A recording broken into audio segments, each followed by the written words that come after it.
బగబగమండే ఎండలో పంగుని ఫెస్టివల్ అద్దరిపోయింది. Hello guys, నేను మీ బీజే. ఏంట్రా వీడు ఈ రోజు ఎంత భక్తిగా ఉన్నాడు అని అనుకుంటున్నారా? అవునండి, ఇవాళ మనం పంగుని ఫెస్టివల్ అయితే చూడడానికి వచ్చాం. మైలాపూర్ శివాలయంలో జరిగే జాతరలో ఇది ఒక పెద్ద జాతర. ముందుగా దేవుణ్ణి చూద్దామని పెద్ద రథం దగ్గరికి అయితే వచ్చేసాం. ఇక్కడే రాగానే దేవుడా, నేను చేసే వీడియోలన్నీ అందరికీ నచ్చాలి, అందరూ నవ్వాలి, అది కాకుండా మర్చిపోకుండా సబ్స్క్రైబ్ చేయాలి అని దేవుణ్ణి మొక్కుకొని టెంకాయ అయితే కొట్టేశాం. బగబగమని ఎండ మండుతున్న ఫెస్టివల్ అయితే తగ్గేదే లేదని జరుగుతుంది. ఈ ఎండకి పక్కన మ్యాంగో జ్యూస్ అయితే ఇచ్చారు. ఆ జ్యూస్ తీసుకొని అలానే తాగేసి వస్తుంది. ఈ రంగుల రాట్నం ఎక్కుతానని ఎక్కాడు. ఆ రంగుల రాట్నం మెల్లగా పైకి వెళ్ళగానే ఇదేదో తేడా ఉందేంటి అని మనోడు మొహం చూస్తే బ్రహ్మానందంగా అన్నట్టు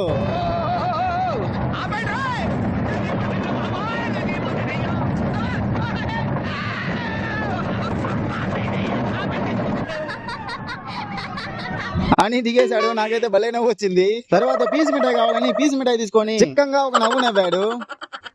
తర్వాత సుబ్రహ్మణ్య స్వామి వేలు చూడడానికి చాలా బాగుంది. ఆ వేలు తీసుకొని అలానే ఇంటికి వచ్చేసామండి.